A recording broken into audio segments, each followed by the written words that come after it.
Live tonight from the virtual Darlington Raceway, we say good evening, sim racing fans, and welcome to the 2020 return of the Landon Cassill Qualifying Challenge presented by Select Blinds. We're so happy to have you strapped into the virtual seat for some hot laps and along for the ride with us on the iRacing Esports Network, streaming live at eNASCAR.com. As always, my name is Evan Pasoko, joined in the broadcast booth tonight by an LCQC veteran in Tim Terry. So Tim, tonight I say welcome back. It's been a while, Evan. I've been waiting almost 10 years for this. Back in 2011 was the last LCQC, and it was here on the iRacing surface at Darlington. This Darlington racetrack hasn't changed. It's still the lady in black. There's been other things that have changed. The Cup car has changed. Some of the talent, some of the competition has changed. But at the end of the day, it's one lap, and there's some big money on the line tonight for the fast qualifier. And of course, you talk about the names involved in this, Tim. Over the years, this LCQC has kind of been known as a litmus test of sorts of how long you've been involved in sim racing and kind of how well you know its history. There's a lot of names from those first two back in 2010 and 2011 competing with us here tonight. There are, and then there are some that did not make the show. How did we get here tonight? Last night was the open time trials, the preliminary round, if you will. 200 plus entries made their attempt to qualify through 19 qualifying sessions last night. The top 40 made it through, but there was a tie at 40th. Rajah Caruth and Michael Daniel tied. It had to go to their second best qualifying lap, 8 thousandths of a second. The whole field separated by just under 9/10 of a second. Absolutely huge. 9/100 of a second, sorry. Absolutely huge. The names that are left out of this, Evan, you're looking at about 19 when you look at drivers that compete in the real world or former eNASCAR Coca-Cola iRacing series or current drivers in that series. Guys like Elliott Sadler, Parker Kligerman, Josh Parker cashed in the first one back in 2010. How about Ty Majeski missing the show, missing the top 40? Bob Bryant, Tuesday night's winner, Colin Keister missed the show. We could go on and on about the names that missed this show, because you could probably fill another 40 of really good talents. Yeah, 211 different drivers competed in that attempt to qualify. Only the top 40, though, are on track here tonight with that $10,000 prize on the line. And it is the LCQC. It is a qualifying challenge, and that's what we're going to be doing is single car runs one at a time. That's all you get. One hot lap. Your time must stand the test of time. And the big thing is, Tim, as well, is this is a qualifying session on iRacing. Any incident points that you accrue means that your lap time would be disqualified. That was not a factor last time we did this in 2011 when Kenny Humphrey won it with a time of 26.955, of course, in those old COT Cup cars. So because now we have this open group qualifying in iRacing, those incident points would eliminate your lap entirely. And here at Darlington, that's a major concern. Yeah, when we look at this, it is a fixed setup, but I want to point something out here, Evan. When we look at the conditions that these drivers are racing in, yes, it's Darlington. Yes, you can see the rubber around the racetrack. 30-mile-an-hour wind tonight. Temperature ambient is 90. The track temp is going to change a little bit throughout the evening, but it's hard at Darlington to begin with to not scrape the wall and get up in the wall. The matter is you've got a 30-mile-an-hour wind pointing at you. It makes it even more difficult. So it was not easy to get into the top 40 as we saw through the qualifying format and the qualifying order. But man, these guys have to be up on the wheel, not only for it being Darlington, but also the weather forecast and the wind kind of whipping them around a little bit. And there's some big names in this, the likes of Seth the Merchant, who holds the iRacing world record for the fastest qualifying lap here. Keegan Leahy holds the record for the fastest race lap, and in fact, Leahy was fastest in yesterday's qualifier, but tonight we go in reverse order. So you mentioned that tiebreaker for 40th. Both Rajah Caruth and Michael B. Daniel put down a 27.586. That was the slowest of the top 40 times, as you mentioned, separated only by 0.083 seconds. So therefore, Rajah will be up first. He qualifies from spot. That should keep everybody of toes going to full. First in queue, 40th from last night, 40th tonight, the fastest from yesterday. Yeah, when you look at this list, obviously Timmy Hill, we've seen him run well in the Pro Invitationals, won at Texas. Zach Novak is our reigning NASCAR Coca-Cola iRacing Series champion. Malik Ray is a part of the series. Garrett Smithley. Those are in the top 10 of drivers that are going to go out to qualify, which means they were in the back 10 when we talk about the top 40 in speeds. Brian Blackford, a former NASCAR Coca-Cola iRacing Series driver. Santiago Tires is in the series. Caden Honeycutt knows how to hold a wheel. Jimmy Mullis. There's so many names here on this first sheet. And then, Evan, you get to the second sheet. These are the fastest drivers from the top 20 that are going to go out last. And obviously, Keegan Leahy set the quick time last night. He'll go out last. And look at that car in 23rd position tonight that's going to roll off. Jason Lofit, of course, winner of the inaugural Landon Cassill Qualifying Challenge back at the Charlotte Motor Speedway on December 18th, 2010. At that time, it was a $1,000 prize to win. He was runner-up when Kenny Humpy stole that title from him the following May, in May of 2011, from here at Darlington. That second iteration of the LCQC, though, was in daytime conditions. And, of course, we talked about the difference between incident points as well. We'll modify it. Humpy won $2,200 for that one. But I mean, there is talent from the real world, from the sim, top to bottom, all throughout, Tim. And I think the big thing is not only that this is one lap, but the drivers right now, they're all sitting waiting. This is not all going to happen at the same time like a normal solo qualifying session does on iRacing. These drivers are going to be going to the laps cold. Right now, the track is closed. They're going to have to wait until we actually start. They're going to have to watch all the cars in front of them go before they can actually get on track. Some guys may not be getting on time, for their hot lap till they're 30, 60, 90 minutes removed from their last lap in practice. That as well, coupled with the nerves, I think, is going to make this extremely difficult. I would not be surprised if the winning times from tonight, in fact, actually slower than those top 40 times from yesterday, because you mentioned they had multiple attempts to put down those top times. Only Nick Ottinger and Garrett Lowe actually were able to get a top 40 time on their one single attempt. Guys like Keegan Leahy did 20 laps in yesterday's qualifying to get to this point. When you look at this setup, it's just like when Landon was trying to make the cup fields every Sunday through the go or go home qualifying. I think Landon kind of mentioned letting these drivers sit and kind of think about their lap before they go out.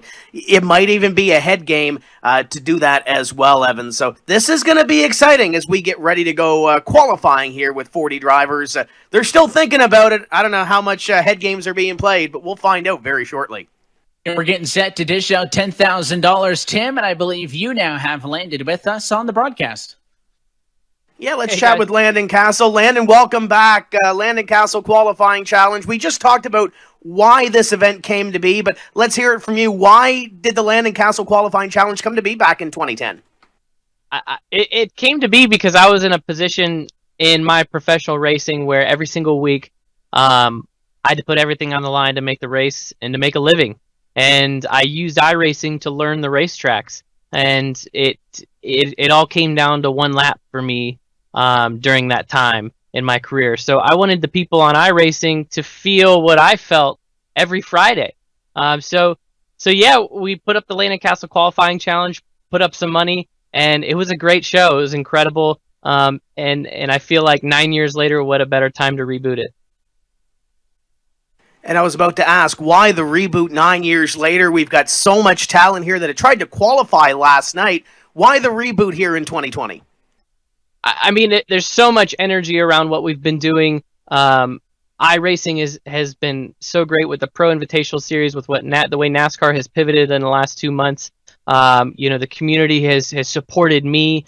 Companies like Blue Emu, Select Lyons coming on board, they've all doubled down on everything iRacing and everything that I've been doing. So, I've had so much support, and we've been on TV, and there's been a lot of big stuff going on, but this was a chance for me to do something with the iRacing community, open the field up. It's not an invitational. We're not catering to any celebrity drivers. Denny Hamlin's in the field tonight, but he earned his way, and he had to pay an entry fee like everybody else. He put up a lap time like everybody else. And just like Timmy Hill and Garrett Smithley, Alex LeVay, we got NASCAR drivers in the field, but But the real stars, I mean, there's some professional iRacers in this field that know what they're doing, and we're going to find out who's the best tonight under pressure. Looking at these names, you've seen some of these names before on the iRacing service. Who do you see as a potential to walk away with that big $10,000 prize tonight? Man, I don't know. I don't want to say. There's a lot of really good guys. I mean, you got some Coke Series drivers. Keegan Leahy laid down a heck of a lap to go to P1 last night. I don't know if I'm going to pick. I can't pick a winner. I'm not going to pick a favorite because I don't want to give anybody some confidence here. We're trying to keep the playing field level. These guys are really good at finding every little hole on how you heat the tires up and how you get the car out on the racetrack. But we've kind of had to lay the hammer down on them today and say, this is what I expect to see driving out onto the racetrack. I'm going to be watching every single car, every single replay. The top 5 drivers are going to be sending me the replays. I'm going to inspect them almost like I'm inspecting a physical race car. I don't want to see any tire scrubbing. I want to see all the speed made on the racetrack. Well, we wish you all the best tonight in the race control booth. Have some fun with this, and we'll see who walks away with $10,000.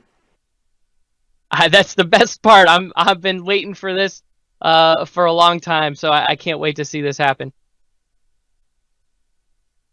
Well, we thank Landon Cassill for being a part of the pre-race show. And Evan, as he said, I'll echo the same thing. I've been waiting since 2011 for this when Kenny Humpy whipped off that quick lap. We talk about the competition. Kenny missed the show. He's not in the top 40. So we're just a few moments away from seeing who takes away this $10,000 prize. I can't wait.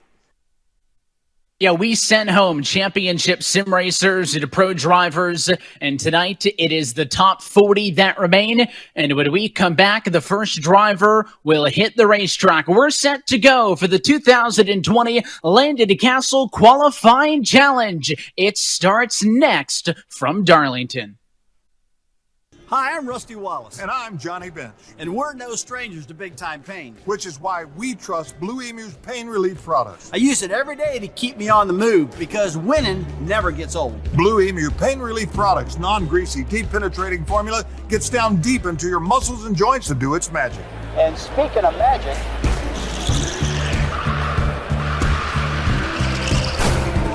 Blue Emu, maximum pain relief, the official pain relief cream of NASCAR.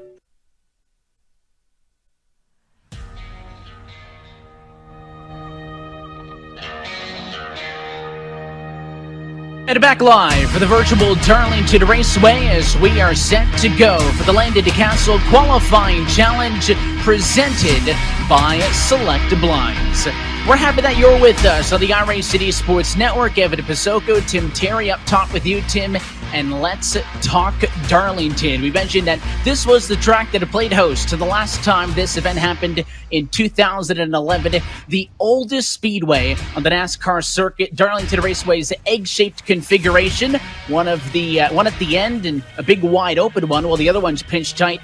It's been perplexing drivers and mechanics since it opened back in 1950 for the inaugural running of the Southern 500. The track was built on an old farm in the middle of rural South Carolina, and its unique shape is the legacy of a minnow pond that the farmer who owned the land wasn't willing to give up. It's still there at a turn number 4, and about 6 decades later, the lap speeds have risen to nearly 180 miles an hour. This racetrack is not going to allow a car to feel good at one end of the racetrack if it's good at the other end at this 1.366 mile track.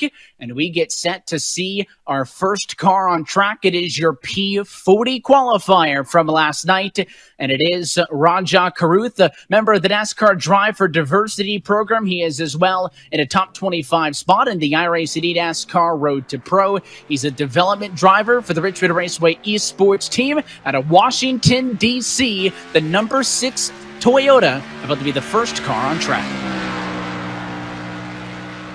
You mentioned this racetrack. It's nicknamed the Lady in Black, and she is going to break some hearts tonight. I can almost guarantee it as we get ready to go green. Keep in mind that clock up on the Select Blinds ticker is irrelevant. We're going for the fastest lap as we get ready to see the green flag come out on this Landon Cassill Qualifying Challenge. Raja Karuth, a summer shootout competitor at Charlotte, so he knows about pressure trying to get to the front, but this is only one lap as he's exiting turn 2.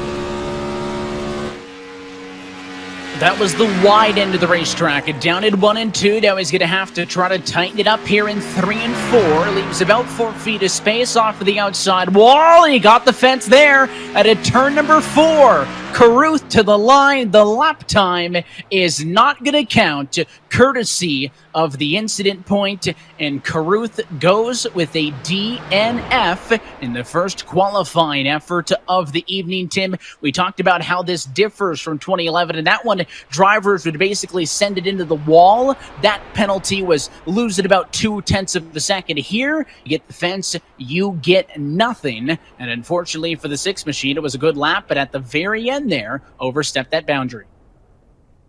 So one car done, 39 left to take this lady in black, and the next one up is car number 71, the High Performance Motorsports car, a former eNASCAR Coca-Cola iRacing Series competitor in Mitchell Hunt. I've known Mitchell for a while, Evan. You want to talk about a guy that is full send 100% of the time?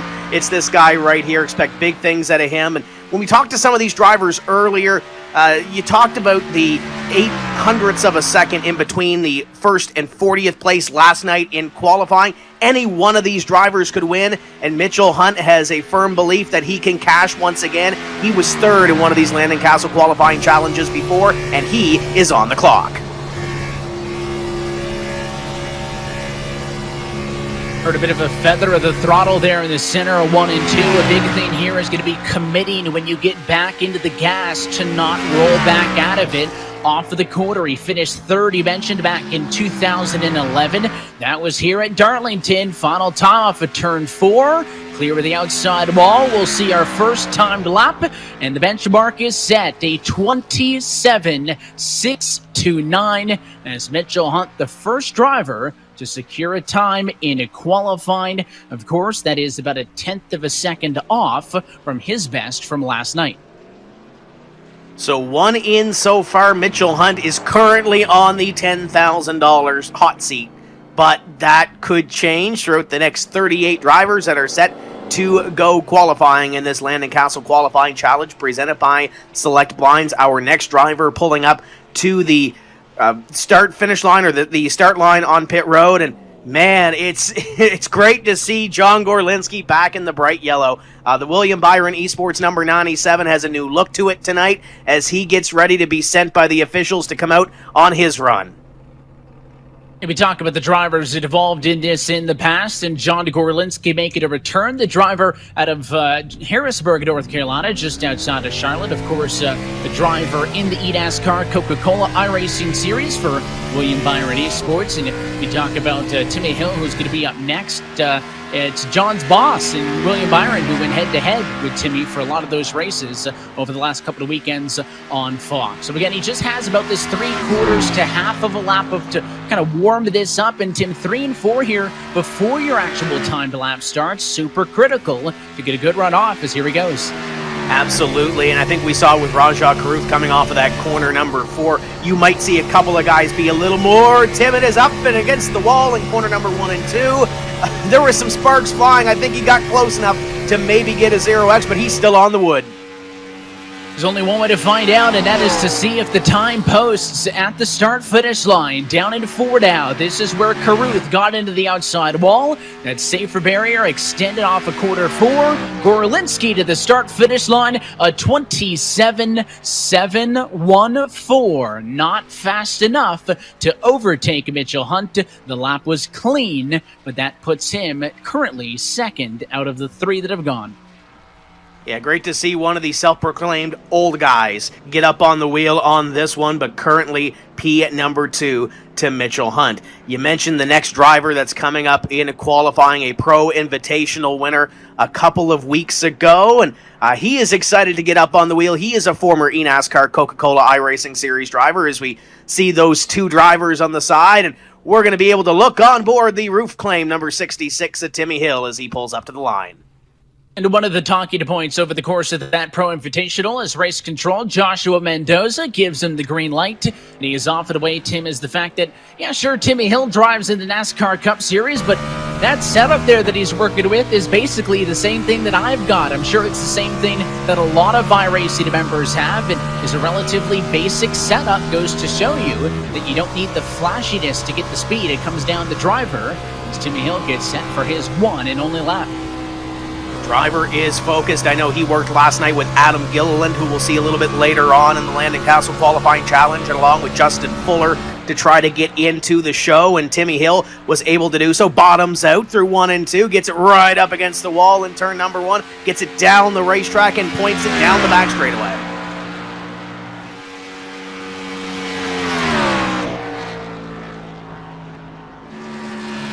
Leaves a little bit more separation than we saw out of Gorlinski, but of course it didn't work out for the 97. What will it be for the 66 P2? A 27.670. It puts him in the middle of them, about 41 100ths of a second off at the top time for Mitchell Hunt. So the roofclaim.com Toyota with a good showing as he puts lap number 4 in the books. So 4 drivers have gone so far, and it was some really big names, but some more big names to come here. We'll see who lines up next. This Landon Cassill qualifying challenge has been great so far, and we've only seen 4 cars. And you saw Timmy Hill on the wheel, by the way. The only driver not running a steering wheel is going to be up next as we wait for A.J. Henderson to go out 5th. We step aside for a moment. Mitchell Hunt, your early leader in the LCQC from Darlington. Welcome back to SBTV. Let's go to work. Here's what I'm going to do. I'm going to change this all out. I'm going to flip it like a pancake and flip your lives. Double flip. Here we go. Oh my God. We've been waiting for us. Here's your new living room. Oh my gosh, look at that. Look at this. I love it so much. I would have never thought of this.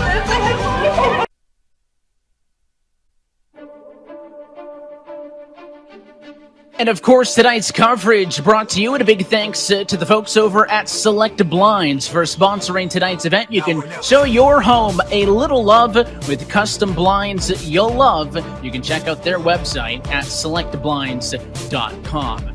4 drivers on track already from Darlington Raceway. As we take a look at the running order, Rajah Caruth hit the wall. Therefore, his qualifying attempt was disallowed. We've seen Mitchell Hunt, John Gorlinski, and Timmy Hill go out.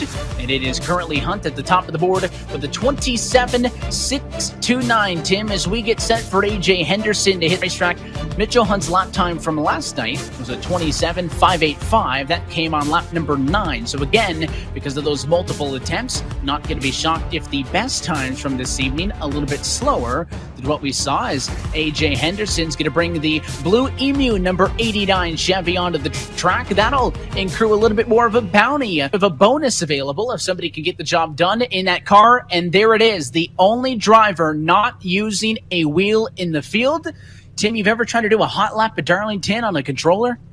It's very difficult. He's got it down to a science. You can see him getting onto the buttons as he gets ready to pull out onto the racetrack.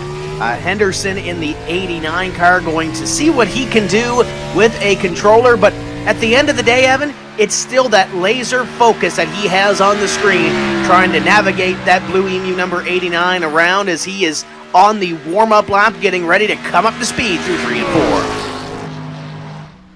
And of course, the challenge with the controller is it's just more difficult to make those precise movements on a thumbstick as opposed to it, of course, on a steering wheel. And we'll see what the 89 machine's able to do. He got into the show, Tim, so that's got us speak well, I think, for what he's going to be able to do. As he is a big fan of using the controller. Let's see if it can work.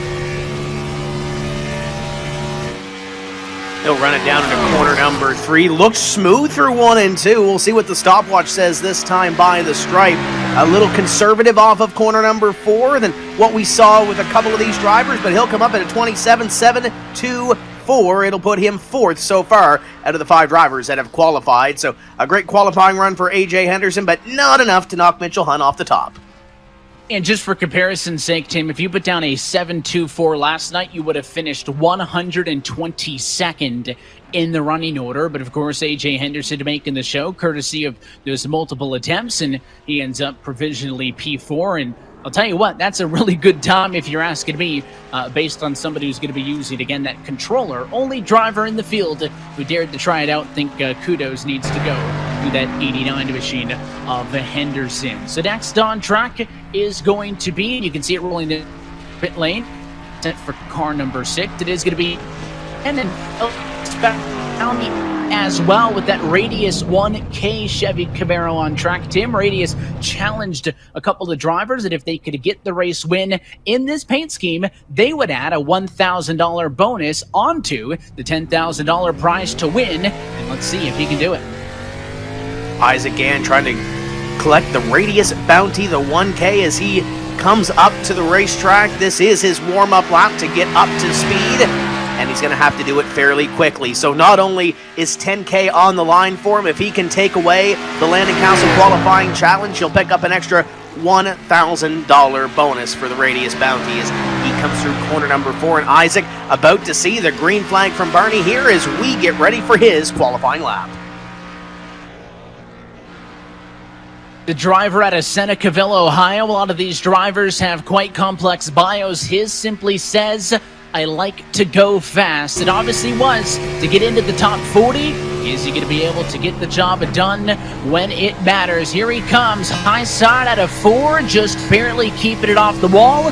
What will the time be for the 1K? Across the start-finish line, a 27.630, Tim, by 1/1000th of a second short of dethroning Mitchell Hunt. And Mitchell Hunt stays on top of the board.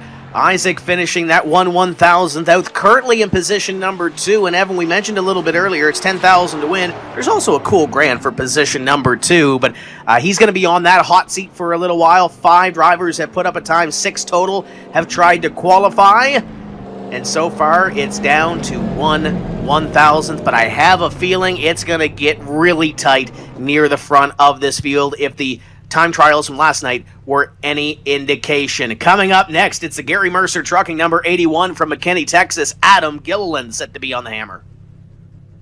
Been sim racing for the last 12 seasons, a 7-time competitor in the eNASCAR Cola iRacing Series, and just missed out on the big show in this deal back in 2010 at the virtual Charlotte Motor Speedway, looking at some of that redemption in the Gary Mercer Trucking Chevrolet. Tim, of course, you talk about the other prizes as well. It's not exclusive to the $10,000 to the winner, $1,000 to second, $500 to third. We'll also pay out $20 to 4th through 10th, so that covers your $16 entry fee and $15 to everybody else in the field. There's also a handful of other awards handed out to drivers who did not make the top 40 as Gilliland's on his hot lap. AG81 going down in turn number 2 and down the back straightaway. He's a driver in the Sim 500 Trans-Service Cup Series. Ran that scheme on Monday night and drove it to victory lane at Martinsville, looking for a big win here. As we look at a corner number 4, we'll see what Adam Gilliland has here down the front straightaway. Checkered flag on his lap, and he goes to a 27.673. It's going to put him position number 4.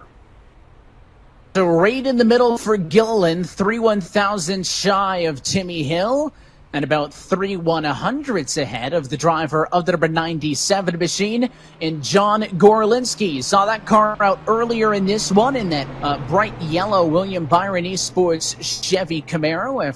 He qualified into this one courtesy of that 3rd spot on the bottom in P38. And let's try to chat with the driver of the 97, Tim. Yeah, let's see if we can't chat with John Gorlinski as we get ready for the next driver in line. John, it was a 5th place lap. How did you feel about it? Well, I kind of airballed pretty much everything.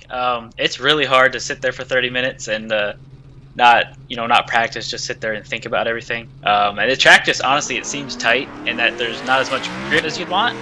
I think you'll see that the better people towards the end of the session probably put down some quicker laps, but I'm just happy to be here. Before we let you go, I have to ask you about the color on your race car. We're used to seeing you in that color. Why did you bring it back for this LCQC? You know, it's special. This event's special. I did one of them like 9 years ago. And, you know, it was a lot of fun. It's unique, and it was my big old yellow car. And there's a 1,000 reasons not to run good, but there's no reason not to look good. So we brought it out tonight.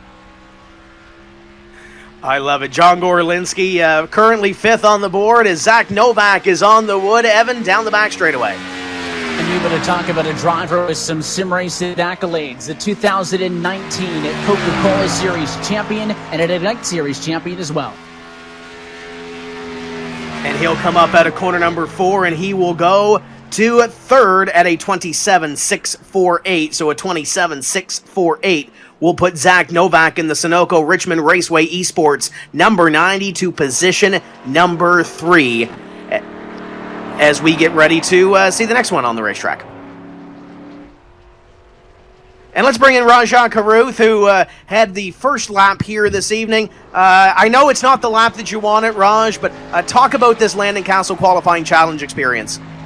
Yeah, you know, thanks to Landon and Joshua for putting this on and taking the time, and, you know, Select Blinds and Blue Emu for putting it on. You know, it's an honor to be in it, and I was really surprised to make the show, and pretty bummed about that. I'm not even going to lie. You know, that lap felt really good, and I just got, you know, pretty greedy there off of 4. But thank you to everybody for putting this on, and thank you for everybody that, you know, has believed in me and helped me get where I am right now. Well, not to give away any secrets to anybody that's getting ready to qualify, but what kind of pointers can you give these guys that are getting ready to put on a show? I mean, you know, it's better to, you know, underdrive it, you know, since you won't risk doing what I did and, you know, miss the lap. So, that's really it. You know, it's better to underdrive it a tad than, you know, put it on the edge and, you know, risk not coming away with anything. We thank you for your time tonight, and congratulations on making the top 40. Thanks, y'all.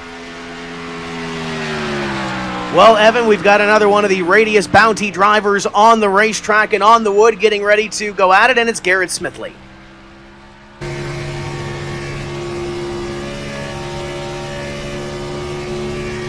It's him behind the wheel of that 51 Radius entry. Of course, trying to get his hot lap here in his one and only attempt. He'll ring it at a turn number 4. It's going to be a clean lap. Will it be a fast lap, though? To the start-finish line, not quite. A 27.715. He'll sneak in between Gorlinski and Henderson, which puts him right now P7. You know, I think Raj hit it on the head when we just spoke to him. Maybe underdrive this car to make sure you don't hit the wall and get a 0x. Some of these drivers might have that in the back of their mind. We've seen some really big names not be able to knock Mitchell Hunt off the top of the scoring pylon. We'll see what the rest of these drivers have as Garrett Smithley brings this one to pit road. He's going to be off and away. The next driver up will be Malik Ray. There he is in the 51 machine down at the end of the pit lane. The Rowdy Energy Toyota, the driver out of Greer, South Carolina. So maybe a hometown boy can get this one done. He drives for Joe Gibbs Racing in the eNASCAR Coca-Cola iRacing Series, as well representing Dead Zone Racing. Let's see if he can get the job done in that 51 machine, Tim. If it's as fast as it is good looking, he's got a good opportunity here. Beautiful looking race car. We mentioned on Tuesday night that last weekend he was a big winner in the iRacing Indianapolis 500 that was held on the service. So he's been coming off a wave of momentum the last week or so, makes the top 40, and now is going to be on the clock to try to knock off Mitchell Hunt off the top of the board at a 27.629 as he'll come out of corner number 4. He'll eye down the front straightaway. We'll see how conservative Malik Ray is on this lap. I don't think conservative and underdrive are in his vocabulary. He's going to be up on the wheel. And again, that time in the top left quarter of your screen, not relevant. It's just a big enough session to allow all these drivers to go out and put down that one attempt at the best lap for $10,000. Saving himself a couple of feet on the outside. Here he comes at a turn number 4. Time to beat a 27.629. Can he do it? Yes, he does. A 27.596. Malik Ray to the top of the board. I'm sure if he's on his Twitch stream, he's screaming, "Let's go" right now, because that was a quick lap. puts him on the top of the board, and Malik Ray is now the one that everybody is chasing and currently in the $10,000 hot seat. But we're getting ready to bring some energy to the racetrack.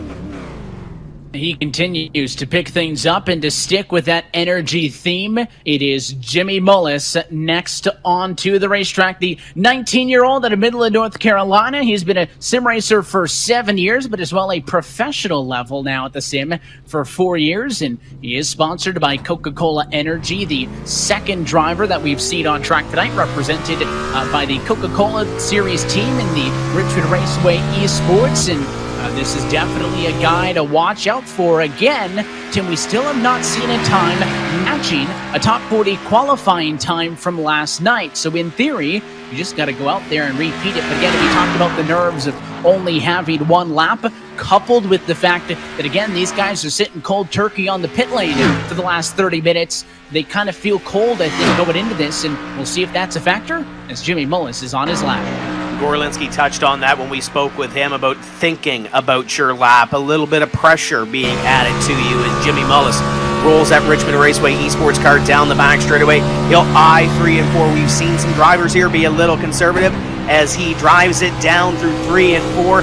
This looks pretty good right here, Evan. We'll see what it looks like on the stopwatch as he comes out of corner number 4, checkered flag in the win for Jimmy Mullis, and Mullis will go to a 6.70, so it'll be good enough for position number 6 tied with Timmy Hill.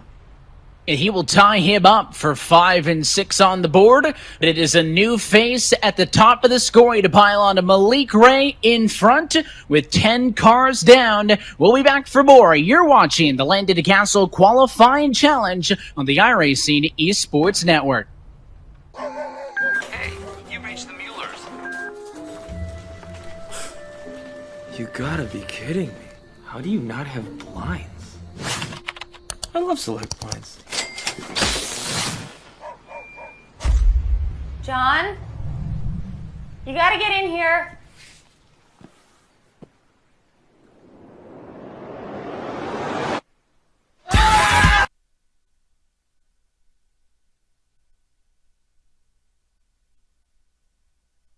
Back live for the virtual Darlington Raceway. 10 of our 40 drivers have gone in this Landon Cassill Qualifying Challenge presented by Select Blinds. Evan Pasoko, Tim Terry upstairs with you. And Tim, of course, this is the third iteration of this LCQC. We saw it at Charlotte back in 2010, back here at Darlington in the spring of 2011. But here tonight, that prize up to $10,000. So the drivers left-hand side of your screen, the top 10 in qualifying tonight. But again, reverse order from how they qualified in yesterday. So the positions 40 through 31 have gone. And Malik Ray tentatively at the top of the board, right-hand side of the screen. That is the order of the drivers due up next. And it will be Jose Solace Jr. in the number 75 machine on track now. We talk about all the connections to the top level of oval sim racing, Tim. Right now, he's holding a top 10 spot in the road to pro. Obviously, trying to get in to the Coca-Cola Series one day. Yeah, trying to get up and make his name on Tuesday evenings and try to be the next Zach Novak and try to be the next Ryan Luza that have those championships. Ray Alfala, those names are in this Landon Cassill Qualifying Challenge. So trying to turn some heads. You know, back in 2011, Kenny Humpy was a driver that was just starting in the series and looking to make a name for himself. Then he comes out with one of those championships. Could we see this at a Solace? He is on his hot lap. Down the back straightaway, he rolls at 75.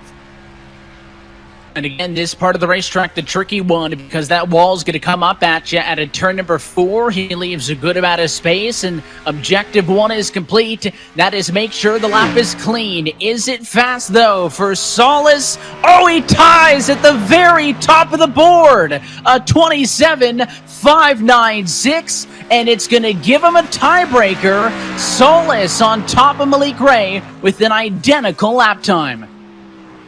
Well, we had one driver to watch. Now we have 2 drivers up at the top with the same identical lap time. And Evan, we saw that not only for the 40th place position, but the couple of drivers throughout had the ties, and obviously the tiebreaker broken by the iRacing service, and he is listed at the top. So Solace is the lap of record in the Simu Cube number 75 as we get ready to see Caden Honeycutt hit the racetrack.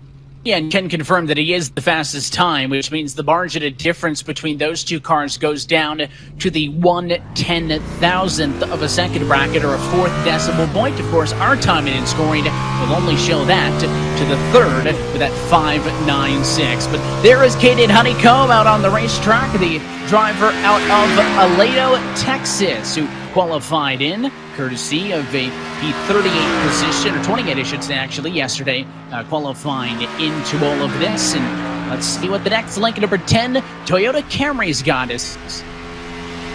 You know, we're giving out $10,000 tonight. He's got the number 10 on his car. It's a shoe-in, right? As Caden Honeycutt goes down into corner number 1. He's not being conservative at all. Lets that thing drift up, cuts down at a corner number 2. Looks good so far, Evan, as he drives it down the back straightaway.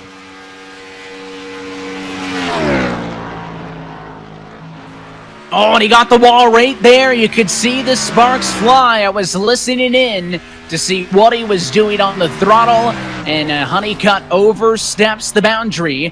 That time will be disallowed. And surprisingly, Tim, for the first time since we saw Raja go up at the very start, the driver gets into that fence. Of course, Darlington known for that Darlington stripe, and that is now the second driver that will not get a valid lap. These drivers have been dancing with the lady in black, and 2 of them have done the wrong dance move and have hit the wrong 1-2 step as Caden Honeycutt comes back to pit road. The next driver we'll see up on our screen, another one of our familiar drivers to the eNASCAR Coca-Cola iRacing Series fans as he makes his way down pit road. It's the track pass number 4 of Santiago Tires as he gets ready to hit the line and get set for his qualifying lap and his shot at 10K.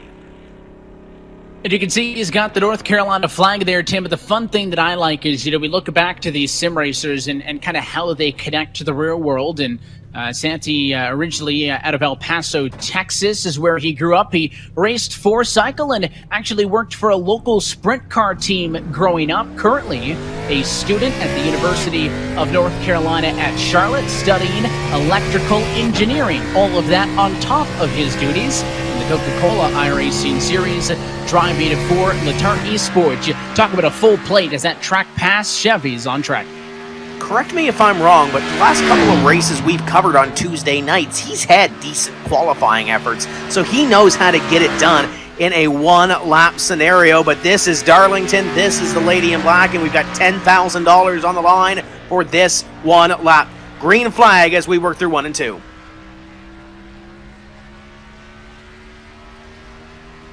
And, of course, the time he's trying to beat, that 27.596. You can disregard the previous lap, as that was basically just for his warm-up. Let's see what Santi's got at a turn number 4 on the board with him. He was able to keep the throttle down, didn't have to feather it. A 27.595 to the top of the board for Santiago Tires. 1/1000th of a second to put him to the top of the board, and we have a new sheriff in town. Santiago Tires through 14 drivers. We're almost halfway, Evan. Not exactly there yet, but Santiago Tires has to feel pretty good about that lap. It was a blistery lap. You talk about the success that he has had recently, and I'm not going to correct you because you were spot on with it. I mean, he has been real good the last couple of Tuesdays, the Coca-Cola Series, and of course, is still working on translating that into results, but this is a guy that has had a lot of good speed on Tuesday evenings. The next driver up going to be Brian Blackford, who he's got the NASCAR Hall of Fame colors on board, that number 41 Ford Mustang, the driver out of Seminole, Florida. He was a driver in the World Championship for 8 different seasons, and knows a thing or two, Tim, about this whole sim racing deal, one of the veterans.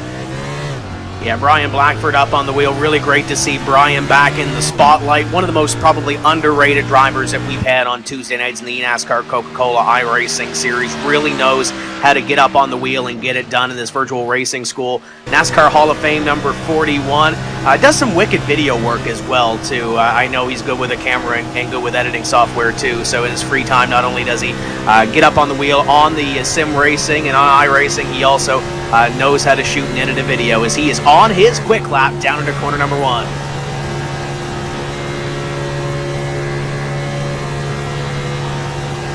That talent not exclusive. Do the sim as well. As let's listen to the throttle in 3.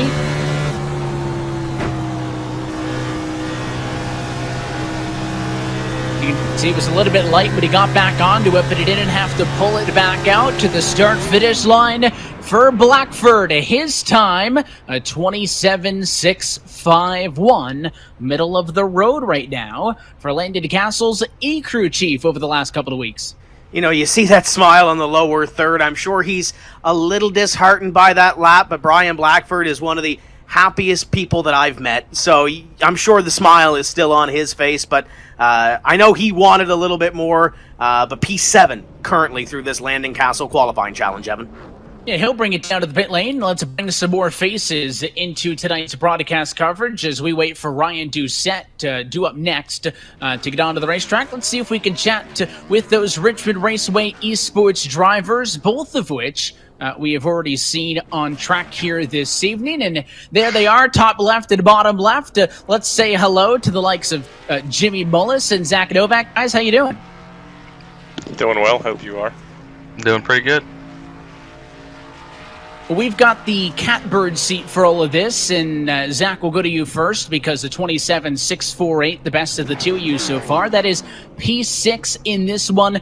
Of course, doesn't match the lap that you did in practice today or yesterday, but we kind of talked about kind of going in there cold, only one lap. You can't get into the fence. What's that like on the nerves? Oh, it's crazy. You know, when I first got into the Coca-Cola series in 2017, I had to qualify in every race, so I kind of know what it's like, but at the same time, that was, you know, this is crazy having to go out. 40 minutes of just sitting there and having to run a lap that, you know, could beat everybody else. There's 40 really good guys here, and any of them can lay down a 55 with a few laps to warm up. So, you know, that was just really nerve-wracking for me. And Doucette on track it out for his lap time. And, you know, Jimmy, to that point, I think that what's the biggest thing? Is it the fact that it's one lap and, of course, any sort of incident point would DQ it? Or is it more so just going in so cold from sitting around as we see Doucette go with a 27.702? Yeah, I think for me, you know, like Zach said, we had to sit there and wait. And then, you know, you're watching other guys go and you see them messing up. And then when you finally get in the car, like all you're thinking about is, you know, I can't hit the wall. So, like he said, it's really nerve-wracking. I know I went out there and kind of stepped on it in 1 and 2 and threw the whole lap away. But, you know, just to be a part of this is really cool. And, you know, thankful for the opportunity, and hopefully it happens again sometime. This was a lot of fun. Hey, we look forward to catching you guys back on Tuesday. I got to ask, of course, being one of the most competitive teams in the Coke Series as we see Seth the Merchant get out on track. Did you guys make any bets? I mean, if you two were to go head-to-head, I'm sure you'd both say you're the best driver, right? I mean, he's the one with the championship right now, but, you know, this year's not over with yet. Hopefully I can at least try to make it up and, you know, be tied with him in that way, but no, we didn't make any bets for today. It was just all in good fun, and I know we were both really nervous heading into this, and now that it's all over, it stinks that we're not on top, but it's still cool to be a part of.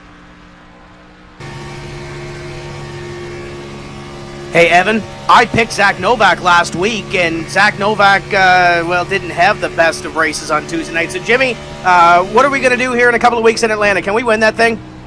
I hope so, Tim. Definitely going to try to. I need to if I want to start going somewhere in these points. So going to put a lot of work in like we have been, and you know, hopefully we qualify a little better there instead of like we did tonight. I like that attitude, Evan. That Zach, by the way, he made sure to put the check in the camera shot. So, Zach, you know what you're doing. Yeah, that's been there for a little bit. Well, we'll let you guys get out of here. We appreciate the time, and thanks for racing in this one. We'll catch you guys next Tuesday for the next round of the eNASCAR Coca-Cola iRacing Series. Those are the Richmond Raceway Esports duo of Zach Novak and Jimmy Mullis. You just saw Seth the Merchant onto the racetrack, Tim. I mentioned him earlier because he holds the iRacing world record here at Darlington in qualifying. He goes 27.607. That'll put him number 4 on the board. And next up on deck is Hunter O. Johnson, the driver out of Greenwich, Connecticut.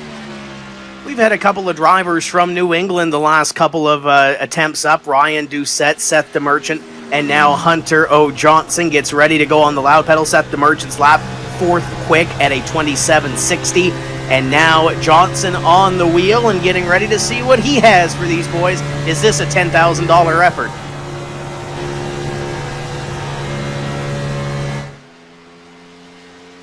Well, you can see these drivers are still yielding a lot to that outside wall down at 1 and 2, representing Proximity Racing on his Ford Mustang tonight. Of course, that's one of the teams that competes in several of the series, including the likes of the eNASCAR Ignite Series. Here comes Johnson at a turn number 4. He looks to go to the top of the board, but he will slide in about the middle as he will find himself 9th with a 27.653.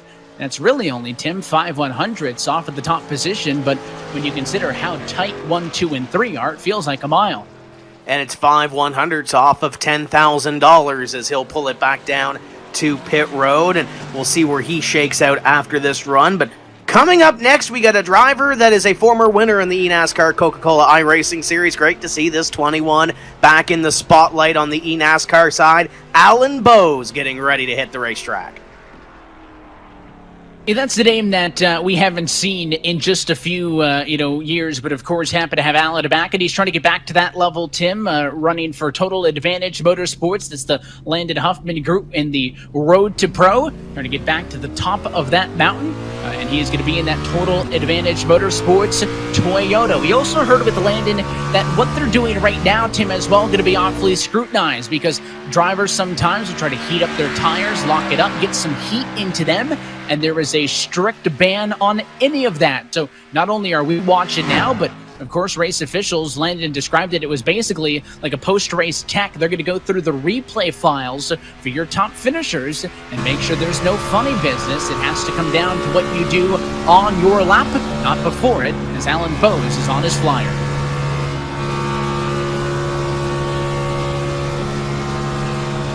Wait, so Evan, you're telling me that a race car driver would try to get an advantage on the racetrack? I never heard of that concept before. Alan Bowes in the 21, though, up on the wheel, trying to get to P number 1. He's got to beat a 27.595. He'll come across the line at a 6.15. Alan Bowes, position number 5.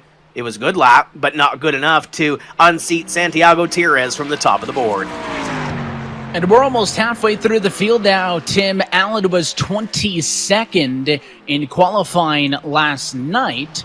Of course, in theory, we're starting again from 40 and working our way up to number 1 on the speed chart. So, in theory, there's supposed to be a decent chance that each car that goes out there gets faster. But again, with only that one attempt, has these drivers a little bit nervous. The fact that they've been sitting on pit lane for now more than an hour as Graham Bolin is due up next, the driver for Joe Gibbs Racing in the eNASCAR Coca-Cola iRacing Series out of Houston, Texas. That is a real nice interstate batteries car. We've mentioned he has really come on strong the last couple of weeks. A rookie in that series has worked his way up into the playoff cutoff area, about halfway through towards the playoffs in that eNASCAR Coca-Cola iRacing Series. So Graham Bolin has had something to prove so far in 2020, and he's done quite well. We'll see what he can do here as he is now on the clock for his Landon Cassill qualifying challenge lap.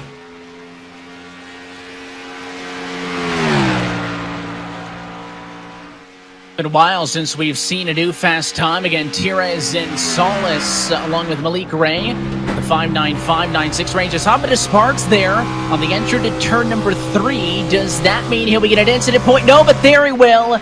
Bowling into the outside wall ever so slightly at a turn 4, Tim. If that was a race lap, he would shrug it off, but in qualifying, there is no bending, and that contact wipes the lap for the 18 off the board. And with that, we are halfway through. Cross flags out in this Landon Cassill qualifying challenge presented by Select Blinds. Been exciting so far, and 20 more to go, Evan. And with 20 down, it is Santiago Tires on the top of the board. Will he be caught? The fast 20 on track next in the Landon Cassill qualifying challenge presented by Select Blinds.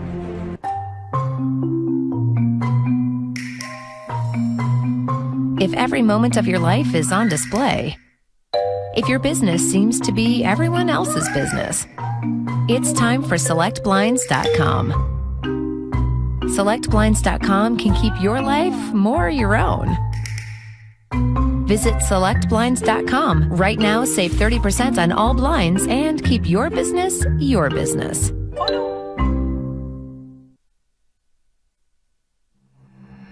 Coverage of this LCQC is brought to you by Select Blinds. And if you think buying custom blinds is harm, it's time to think differently. Select Blinds thinks no. They know that you can do it yourself because at selectblinds.com, it's easy. It's easier and cheaper than shopping at big box or other online blind stores, and not to mention less time consuming and more convenient than using overpriced in-home design installation services. At selectblinds.com, you never have to leave the house to find the high-quality custom blinds and shades you need, all made to fit your exact measurements.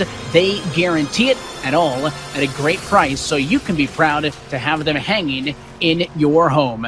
When we talk about heavy hitters, Tim Terry has welcomed everybody back into the booth, along with myself, Evan Pasoko. The bottom 20, if you will, 40th through the number 21 spots have gone onto the board, and it is Santiago Gutierrez' provisional poll right now. Next up, the number 87 machine of Bobby Zilinski, and it's funny because he describes himself as an above-average driver in the eNASCAR Coca-Cola iRacing Series. I think that would be selling himself a little bit short, the driver for Team VRS out of Fresno, California.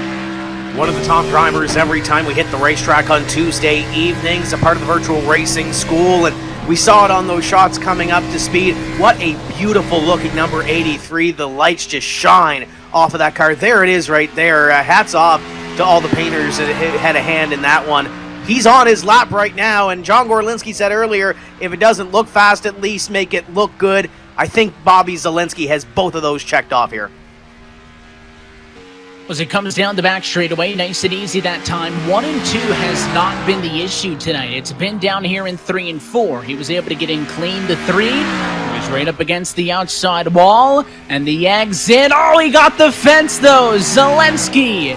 It looked so good, but it will not count. That final few seconds, Tim, the turn 4 wall catches another victim. So a lot of good names being caught off guard, especially in turn 4. We go back to what Raj Karu said earlier. Maybe be a little conservative and underdrive turn number 4, but not underdrive it enough that you lose any time. It's a very tough balance. It's Darlington. You have to make sure you are up on the wheel and up on the wheel enough to make it happen as we get ready for our next qualifier in this Landon Cassill qualifying challenge. Another driver who we are very familiar with, a former eNASCAR Coca-Cola iRacing Series champion in Michael Conti.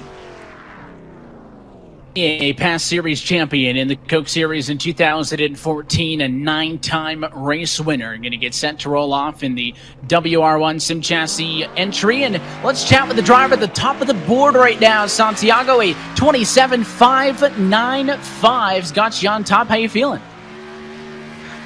Feeling pretty good. That was a pretty solid lap. I missed a little bit probably in 3 and 4, but I'm pretty happy with that lap. I think if it gets me, I won't be too disappointed. Some really good guys still to the left, but I was pretty happy with that lap. What was the strategy like for this one as we see Conti go for his flyer? Because, of course, any wall contact takes you out of it. So how much do you think you dialed it back from 100% just to make sure the lap you put down was clean and would count? Yeah, so, you know, the track is a little bit different than all offline testing. That's just something that you gotta run. And I got a good idea from practice of what the track felt like, so I kind of knew my limits. So let's see what Conti runs here. Let's say, okay, so dodged another bullet there.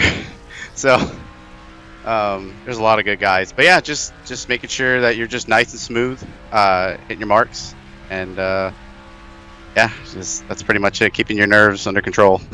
That's really hard to do. right now. Yeah, that looked like a real good lap for Mike there with a 6.7.4. He goes to 14th. If you look at the list of names on deck here, I mean, are there any in specific that you're worried about, or would that be all 19 that are still left?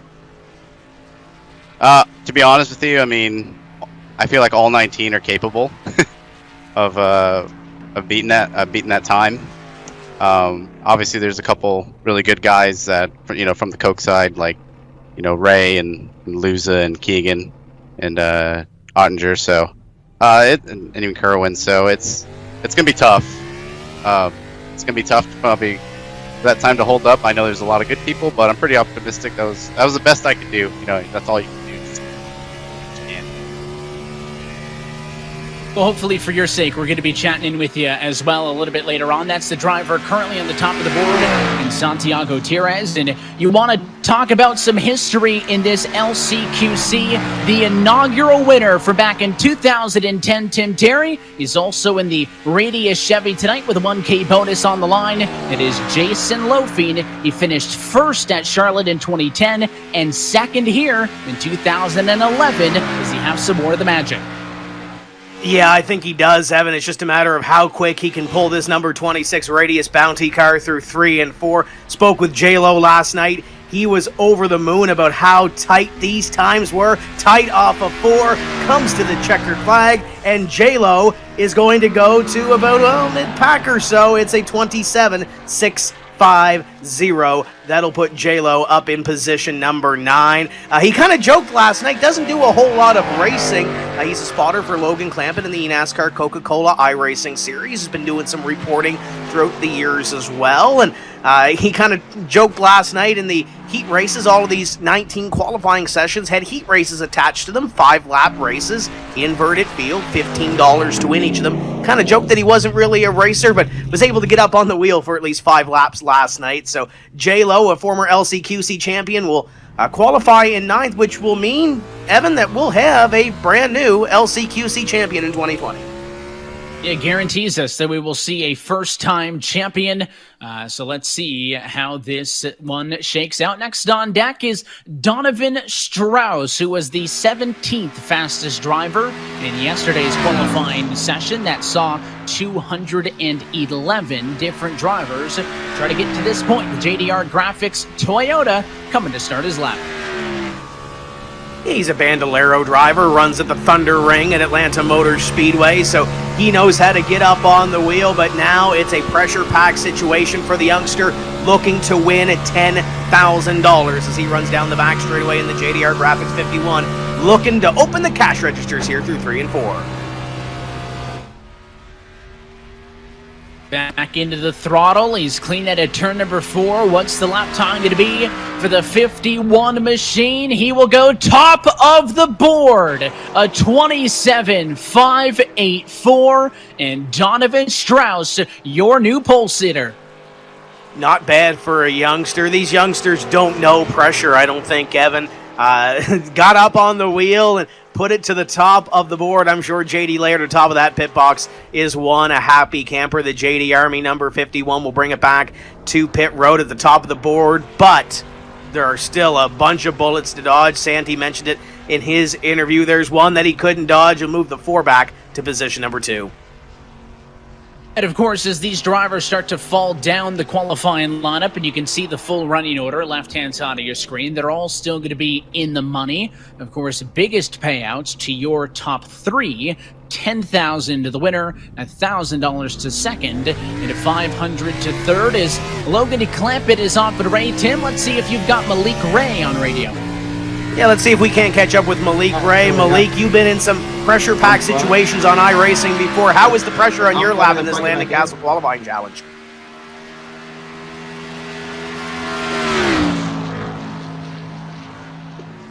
Hey, Malik, it's Tim Terry up in the booth. You got a copy?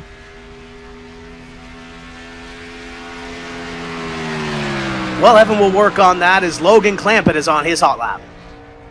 Yeah, maybe in a bit of a debrief as he sits right now again to fourth on the board in that tie with Jose Solace Jr., but the tiebreaker to the 75. And it is the entry of Logan and Clampett, another one of our NASCAR Coca-Cola iRacing Series drivers. I saw some sparks fly on the entry to turn number 3. The driver for Burton Clearbrook Esports, hashtag thanks to truckers on that Chevy Camaro. To the start-finish line, he goes top 10, a 27.638. It'll put him in 9th for the moment. He only beat his spotter in the eNASCAR Coca-Cola iRacing Series by about 100th and change. Do you think there's going to be any talk or any conversation about that with J-Lo almost hanging up the wheel per se and not doing a whole lot of iRacing himself and transitioning to the top of the tower and spotting for this 99 car? I'm sure there's probably going to be a little bit of chatter back and forth as we get ready to see the next driver on the racetrack. And on our camera, it's the 90 of Alex LeBay. I think certainly if Logan's having a bit of a rough night that the spotter may offer to jump in, but I think Logan happy that he just was able to be faster, because I think the jabbing may have been a little bit worse if he actually ended up below the 33 on the times. But there it is, Alex LeBay. Tim, we talked about the likes of some of these other drivers, Garrett Smithley, Timmy Hill, who have gotten a lot of great exposure coming over to the iRacing service and kind of showing off their talents over the last few weeks. And this is another driver who has done the same. The driver out of Victoriaville, part-time at a NASCAR Xfinity Series, of course, may be known as well for his participation in the NASCAR Pinty Series, and he has been one of the best cars all month long across our qualified races and Saturday Night Thunder and more. So this 90 machine, a real threat. And he's been doing a lot of racing. We saw him obviously in the Cup car for the Pro Invitational. We saw him in the ARCA National car at Bristol. We've seen him in the Xfinity style race car. I know the NASCAR Pinty Series is putting something together on Sunday at Canadian Tire Motorsports Park. So he'll be in the Xfinity car again for that on TSN. But man, he has been so talented, not only on the real racetrack, but also on this virtual racetrack, switching in and out between cars. But now the pressure is on through 3 and 4. And he's a little bit lower now, down in turn 4. Did we have seed most drivers? Will that work for or against him? LeBay to the finish line, and he slides in right behind Logan Clampett. It'll put him P10 with a 27.646. So Alex LeBay will slide into the top 10, but that's so far. We've still got some heavy hitters coming up, and we'll get ready to see the next driver on the racetrack. I believe we have 14 or so left in this 40-car field as LeBay rolls it back to pit road, and we get ready to see the next bullet that Donovan Strauss has to dodge. And here he comes on your screen. It's Stephen Wilson. Second car as well we've seen with those Total Advantage Motorsports colors is it will be Wilson out of Cedar Rapids, Iowa, the 2017 Division 4 National Series champion. So you talk about, those different kind of cars, those ARCA Menard Series styled cars, and Wilson and iRacing official series champion in those from a couple of years back. Tonight, though, trying to do it against some of the best in the world, not exclusive to the sim. I've also seen, Tim, some drivers getting up on the fence on their warm-up lap. That is not disallowed. Again, it only matters start-finish to start-finish. He's on his flyer, though. Let's see how he does. How far do you straddle that line to get yourself a fast time? Wilson through 1 and 2, dives it down at a 2, up near the wall at a turn 2, and down the back straightaway. How much do you get? How hungry do you get? And how much do you want 10K as he works through 3 and 4? This one's going to be close. To the start-finish line, it's clean at a turn number 4 for Stephen Wilson. Not what he wanted, only a 27.672. He is way down in the running order in 17th. So not the lap that he wanted, but still made the top 40, and currently on the upper half of that top 40, in that top 20 area, as we get ready to see another driver we're familiar with on Tuesday evenings, getting ready to make another delivery, and hopefully it's to the bank, and for $10,000, it's Justin Bolton in the Stuart Haas Esports Busch Beer delivery at number 10. And of course, not only just driving for SHR Esports in the Coke Series, but as well, Tim, the engineer for the number 98 Xfinity program at Stewart-Haas. He's got a whole host of real-life experiences amongst late models and legends cars. A 2013 Fall Classic champion at Hickory Motor Speedway. That's a racetrack that I can't quite tell why, but people have been talking about a lot recently, and we'll see what the number 10 Ford has got as he is off on track. Again, last night in the qualifying, he was he was further up the hill, I should say, for Bolton. He was 13th in the qualifier session. Let's see what he can do here tonight. He's aiming for that 5.84 by Strauss. Working his way down through 3 and 4. He'll come up this time and take the green flag on his qualifying effort, and we'll see what the Stewart-Haas Esports Ford has for these drivers as Bolton is now on the clock and looking to make a big splash. You know, $10,000 could go a long way with a legend car career. I think all these drivers can find a use for that $10,000. A lot of them in the middle of schooling as well. For the younger drivers, that could certainly come in handy. Here is Justin Bolton at a turn number 4. It'll be a clean lap. Will it be a fast lap? It's good. A 27.638. It'll bump down Clampett as he takes over the number 9 position. So good in the money where he'll probably make up the entry fee, but again, not the $10,000 that he was hoping for. And we will stick with this Coca-Cola Series theme, Tim, as we get set for Alex McCollum to go on a racetrack. Let's give Malik Ray another try. Let's give it another try. Malik Ray, it's Tim Terry and Evan Pasoko up here in the booth. You got a copy? Yeah, hey, how you guys doing? We're doing good. Pressure-packed situation, this Landon Cassill qualifying challenge is. You've been in a lot of pressure-packed situations on the service before. How does this one compare? It's a lot of pressure. It's probably like the most pressure that I've ever felt, like when I'm on track. Like just knowing that you only have like one chance at the lap, it makes it like really hard. So like it just, you know, it's really hard to, you know, try to concentrate on it. Now, looking forward, we mentioned these drivers maybe trying to be a little conservative and maybe kind of underdrive this. Any pointers for these 10 or 12 that are getting ready to hit the racetrack? I don't have any pointers for them because I'm trying to finish ahead of all of them. So, by all means, I hope they all hit the wall or choke or, you know, like, I'm not trying to have them, like, pass me on the board, so.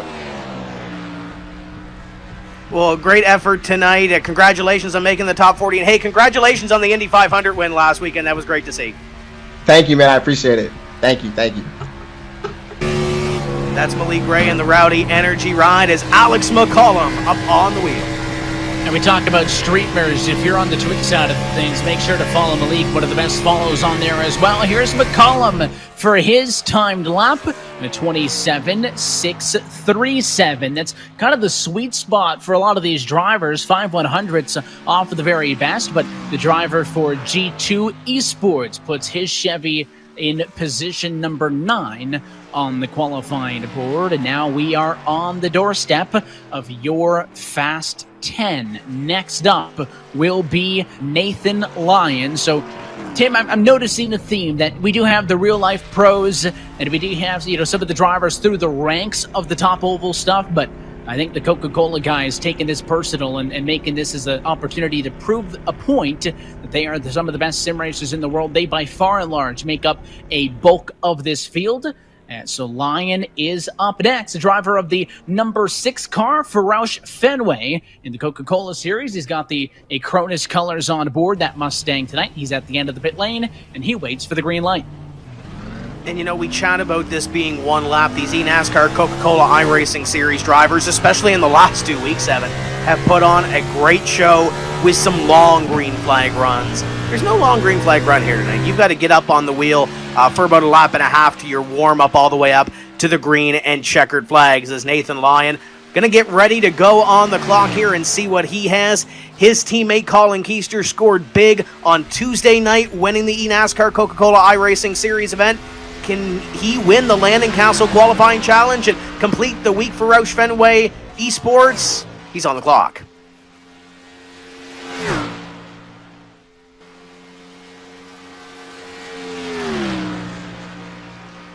Good so far in 1 and 2, but with everybody we've talked to, 3 and 4 is really the deal breaker. When it chokes up, he is right on the outside wall. Very little margin. Clean out of turn 4. It looks good for Nathan Lyon. The score sheet is decent. A 6-3-2 puts Nathan Lyon into the number 9 position. Tim, and I'll be honest with you, that one got me excited. He was right up on the outside wall. I think the closest we've seen so far tonight of the drivers who kept it off the fence.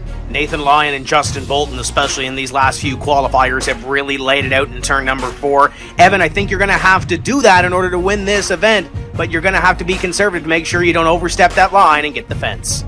30 cars down, the Fast 10 are next. Donovan Strauss on the top of the board. The next challenger, a man by the name of Denny Hamlin. When we come back, we determine the champion of the Landon Cassill Qualifying Challenge on the iRacing Esports Network. Hi, I'm Rusty Wallace. And I'm Johnny Bench. And we're no strangers to big-time pain. Which is why we trust Blue Emu's pain relief products. I use it every day to keep me on the move because winning never gets old. Blue Emu pain relief products, non-greasy, deep penetrating formula gets down deep into your muscles and joints to do its magic. And speaking of magic,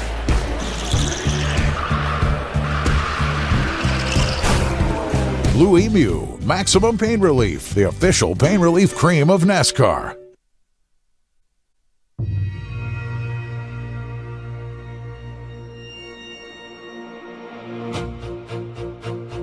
And back live for the virtual Darlington Raceway in Darlington, South Carolina. 30 drivers down, 10 drivers to go in the Landon Cassill Qualifying Challenge presented by Select Blinds. Donovan Strauss on the top of the board, Tim Terry, but the fastest 10 from last night's qualifier are due up next on the right-hand side of your screen. And it starts with challenger number 31 on the night, and that is the driver of the number 11 car for Joe Gibbs Racing, one Denny Hamlin. Going to be taking his shot first, and he will be followed by a whole host of Sim Racing's heaviest hitters down through Keegan Leahy to go last. We've got a ton of championships, a ton of race wins in the eNASCAR Coca-Cola iRacing series, but, you know, you look through their sim racing accomplishments through and through for these 10. You want to talk about sim racing accomplishments? This guy once won an FLM 400 back in the day. Denny Hamlin, a Daytona 500 champion, a current Daytona 500 champion, and looking to be on the hammer here. He bookended the Pro Invitational Series with wins, and now he's going to try to pocket 10K in the Landon Cassill Qualifying Challenge. He's been in pressure-packed sim races and situations before. I don't think this is anything new for him, but it's a new Landon Cassill Qualifying Challenge for the driver of the number 99 Jordan Toyota.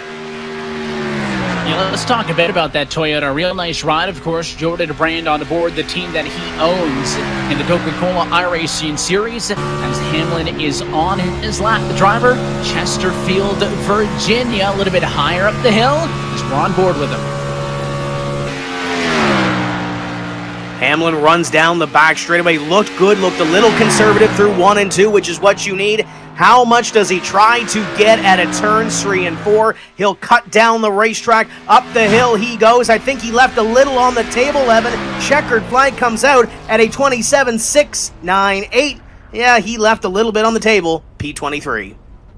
And not what he wanted, and you saw it there. It was that low exit at a turn number 4, just that little bit of timidness, obviously not wanting to get into the outside wall, and it puts the number 99 machine down in the running order, not the showing that Hamlin wanted after he put down a 5.33 yesterday. So again, all the cars from this point on only have to match their best time from yesterday, and they would go to the top of the board. But very different circumstances, Tim, as Ray Alfala is next on track, the driver out of Cape Coral, Florida. You talk about sim racing experience, a 4-time eNASCAR Coca-Cola iRacing Series champion.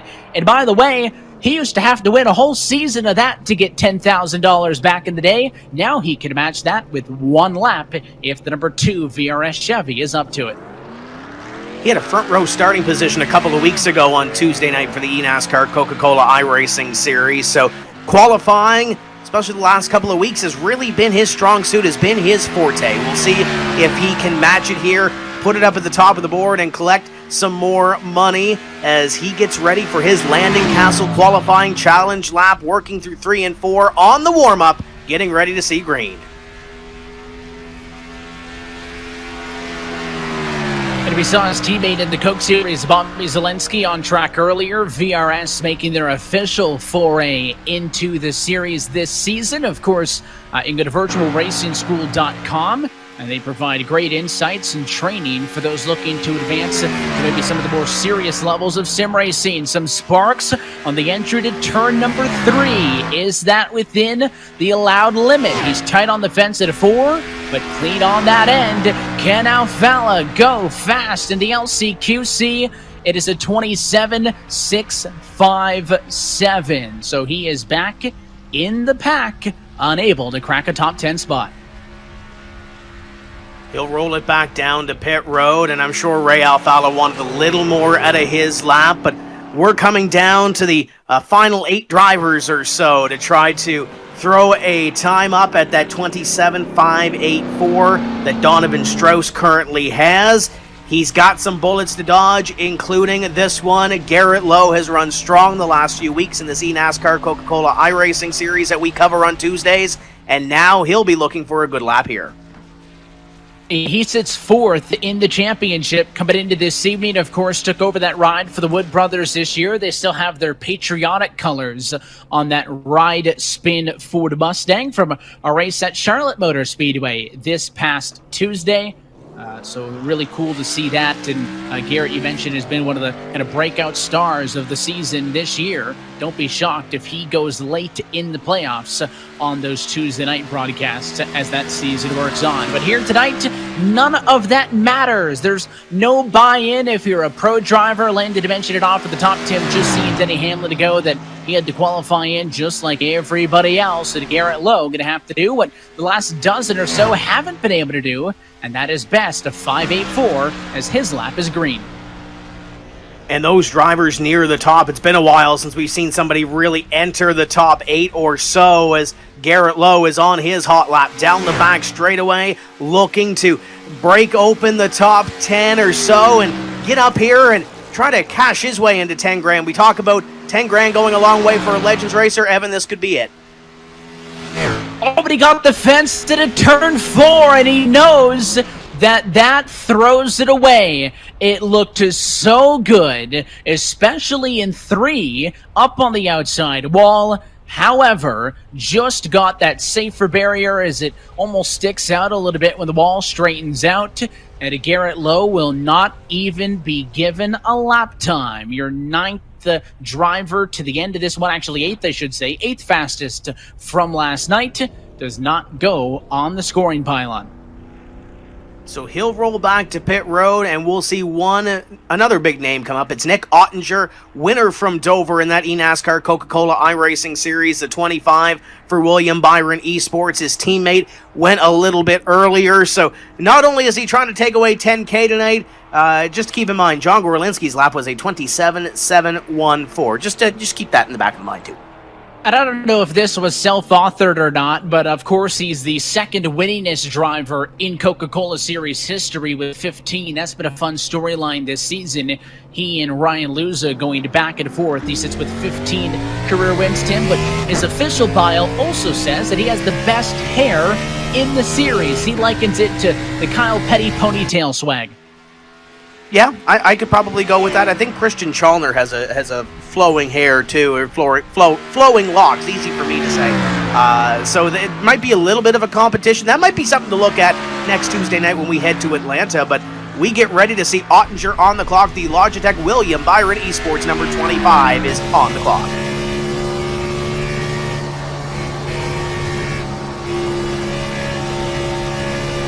Little bit of a lift into the corner, but he had to get back out of it for a split second. Is that going to hurt? The number 25 Logitech G Chevy into 3 and 4. Is he going to push it up on the outside wall? Let's see if he can get off the quarter clean. Yes, he does, barely. What'll be the lap time for Nick Ottinger? a 27.680. Still down and outside of those top 15. And that was almost a tenth off of what Donovan Strauss put up. I'm not sure if the track slowed down at all or anything, Evan, but it seems like these guys haven't been getting closer to that top of the board that we're used to seeing. I think this guy up here coming up next, obviously Ryan Lewis is going to be quick. Keegan Leahy's going to be quick. I think if you're looking for maybe a sleeper in this top 10, you throw your money on this William Esports number 5 of Matt Busa. We talk about drivers that have been having a good run, and Matt Busa did not get a result he wanted at Charlotte, but he has been one of the more impressive drivers as well this year. Of course, hard to go head-to-head with your teammate in the series in Ryan Luza, who's the points leader and is up in a couple more cars' time, but the driver out of Peoria, Illinois, driving his car that he drives on Tuesday nights, an 8-year veteran of the eNASCAR Coca-Cola iRacing Series. He is given the green light, and he is off and away. Busa last night was 6th fastest. He was pretty quick in the practice sessions leading up to this and always knows how to put the wood down and put the chips down when the pressure is on. I think Matt Busa is going to have something here, but it all depends what he can get. We've seen some of these drivers try to get a little too much at a turn 3 and 4. We've seen some drivers be conservative in 1 and 2. He is going to be up on the wheel, you best believe it. Green flag here as he drives it down into 1. Was one of the more aggressive drives in the center of 1 and 2 as far as separation for the outside wall. You don't want to rim ride it though like you do in 3 and 4 because you do kind of have to undercut that exit off of turn number 2 to get a good one. It leaves a fair bit of space up top. What will it be for Matt Busa? Clean at a turn number 4, trying to go for a 5.84, but he is not happy with it. And in fact, that lap time will not count. It is disallowed for contact with the fence, Tim, and honestly, I didn't see where it happened. That's a tough break for Matt Busa as he'll bring the Chill Blast forward back down to pit road. And we talked about the lady in black breaking some hearts tonight. I think that might have been one that was near the top of a couple of sheets that might have been able to take away 10 grand, but not going to be able to do it here this evening. We talked about teammates in this Landon Cassill qualifying challenge. This next driver is the second of 3 Denny Hamlin Racing teammates that we've seen. Get ready to see Kasey Kerwin come up. Yeah, we talked about Denny Hamlin, a team owner in that championship, and this is, of course, one of his drivers. The other was Best last night. We'll see him a little bit later on in Keegan Leahy. But, of course, not only does he compete in this, but as well, we talked about streamers. You can follow Kasey at twitch.tv/Kasey Kerwin. I'm sure he's given everybody a good view of things, how it shakes out. And I think a small delay here as race control just tries to work out an issue with the scoring with Matt Busa. So that is why we do not currently have Kasey on track. So we'll see how it shakes out. There it is, though, as he rolls out of his pit stall, the Jordan brand number 23 Toyota. Tim, I got to say, some of the best looking cars on the grids Tuesdays. We saw that 99 glimmer underneath these lights at Darlington, and another one here getting ready to roll to the grid. And here comes Kasey Kerwin getting ready for his qualifying lap in the Landon Cassill qualifying challenge. Just to keep in mind, you know, teammate rivalry. I'm sure there's a little bit of back and forth jabbing a little bit. Denny Hamlin's lap was a 27.698. So we'll see if Kasey Kerwin can top the team owner as he gets ready to go on his warm-up lap. Gonna see green this time. Well, that would be the ultimate bragging rights, is to make sure you're faster than the boss. I think that gives you some stable job security as Kasey Kerwin is off and away. Up next, though, after him, it'll be just the 4 cars remaining. So Kasey, 5th best last night. His best lap of 27.525 is trying to beat a 5.84 by Donovan Strauss. It's going to be made or break down here. He gets up against the outside wall. He's got to cut it down low, and it'll be clean at a turn number 4. What'll be the lap time for Kasey Kerwin? He goes top 10 with a 6.13 as he slides into P6. It's the first time we've seen a driver come close to the top 5 in at least 10 or 12 drivers, Evan. So Kasey Kerwin putting up a time on the board, and not good enough for the top 5, but he knocked on the door. We talked about dodging bullets. Donovan Strauss has had to dodge one there as we look at another Radius Bounty driver coming out onto the racetrack, and he's got some racing pedigree. He was over here racing the K&N, what is now the ARCA Menard Series, does some racing in his homeland in Australia. Can't wait to see Brody Kostecki hit the racetrack here. Great to see him back in the spotlight. Yeah, and he was a late entry to that Radius Bounty car. If you weren't with us earlier, we also saw Garrett Smithley and another driver behind the wheel of this same car, and Radius put up a bounty that if you drive this paint scheme and you win the $10,000 prize, they'll add an extra $1K to your prize. That is why it's the 1K on the side of that Chevy Camaro. And till we talk about different racing setups, that is not a stock car wheel. Yeah, it's a neat setup that he has there, and the little bit of a lean he's got coming out of the corner. He is on the clock now as you ride on board down into turn number 1. Is this a $10,000 plus a $1,000 bounty lap for Brody Kostecki? We'll find out soon.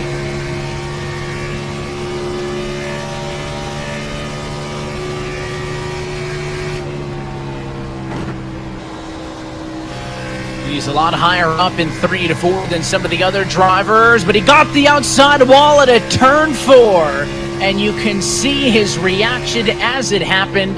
Kostecki oversteps the line, and he will not get credited with an official qualifying after coming into this as the P4 seed. I don't know if we can get a shot of the right-hand side of that race car, but there's a nice Darlington stripe up the side of that Radius Bounty car, and you can see it right there, just past the B post. You can see that Darlington stripe.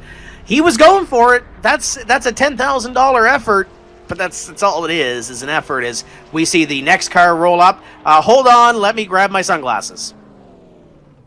Yeah, we've seen some wild paints, and let's add this one to the list. The number 98 machine of Eddie Kerner, originally Matthews, North Carolina, or actually Melbourne, Australia, you mentioned. A V8 supercar driver and a part-time sim racer. So we talk about that real-world flavor, and that car's got a whole lot of that flavor. And see what the number 98 Ford can do. His lap time last night was a 27.520. Again, that's nearly half a tenth of a second better than our current pole time by Donovan Strauss, Tim, who that 14 machine's been sweating at the top of the scoring pylon for a while now. These are your final 3 cars. Kerner takes the green. Another driver really quick in the practice sessions as he skates it up the racetrack a little bit into turn number 1. Going to be able to cut it down here. He's laying it all on the line down the back straightaway, looking for $10,000 to the cash registers open this time for Eddie Kerner. Right up at the outside wall. We watch it at turn 4. He keeps it off of it. What'll be the lap time for the 98 Ford of Kerner? Yes, he does! By 1/1000th of a second with a 27.583. Eddie Kerner to the top of the board with 2 cars left. That was big. 1/1000th of a second. Donovan Strauss gets knocked off the top of the board. But Eddie Kerner in no way can relax. He's got a couple of cars left to go, so maybe he's got $500 in the pocket, but he wants 10 grand. He's got a couple of cars, though, a couple of bullets he has to dodge. But bright race car, quick lap time, currently P1. And a well-done job for that driver as Eddie Kerner comes in here, the 19-year-old out of Chicago, Illinois, I should say. I was still talking about Kostecki with that other entry before, but it was Kerner, the 19-year-old out of Chicago, Illinois, that goes to the top of the board. And, Tim, that was so fast. Let's relive it again with the 98 machine by 1/1000th to the top of the board.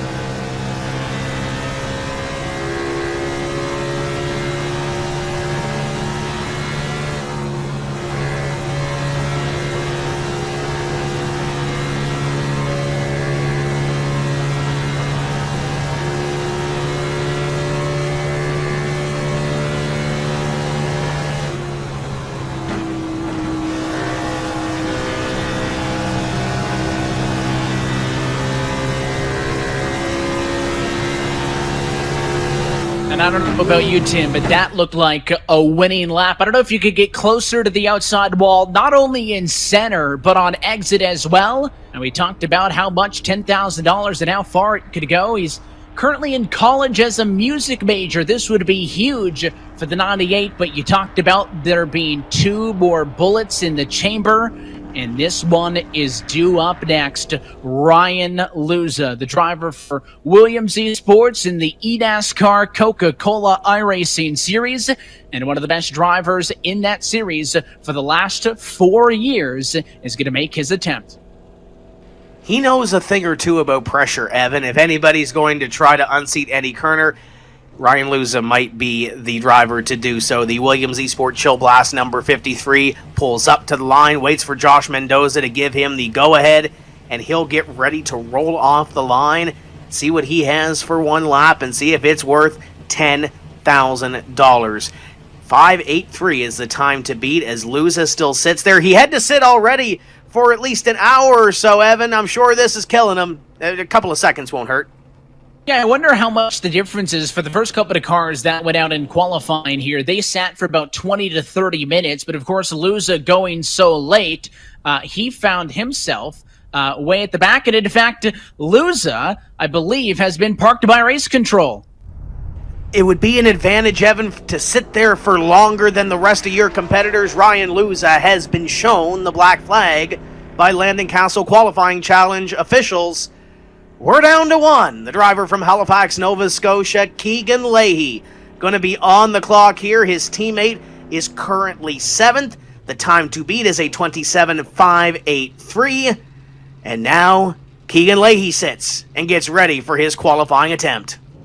And an active conversation going on as Ryan Luza tries to plead his case. Tim, he's saying he had his chat disabled, so he didn't have to listen to everybody talking throughout the whole session. He did not hear the command to go, and because of that, he will be not allowed at the moment to take his lap for sitting there and idling after race control issued him to go to the racetrack. So what is a $10,000 qualifying challenge without some drama? The last driver, Keegan Leahy, looks for the green flag.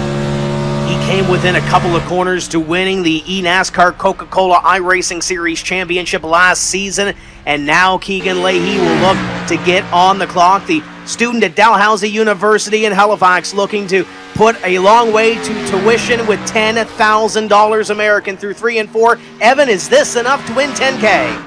I saw some sparks. Can the driving coach show him how it's done? Here we go for the LCQC final car. Keegan Leahy, no! He will tuck in line in the number 7 position, and it is the 98 machine of Eddie Kerner, the 19-year-old out of Chicago, Illinois, who beats all the pros, and Kerner is the Landon Cassill qualifying challenge champion in 2020. Pressure pack situation. Track may have slowed down just a little bit. Doesn't matter. Eddie Kerner got up on the wheel from P38 and was able to take the Landon Cassill qualifying challenge. Donovan Strauss 1/1000th of a second back. Santi Tires, Solace, Malik Ray, your top 5. There he is sitting on pit road. It's bright. We wear our sunglasses at night, but it doesn't matter. He's got $10,000, right?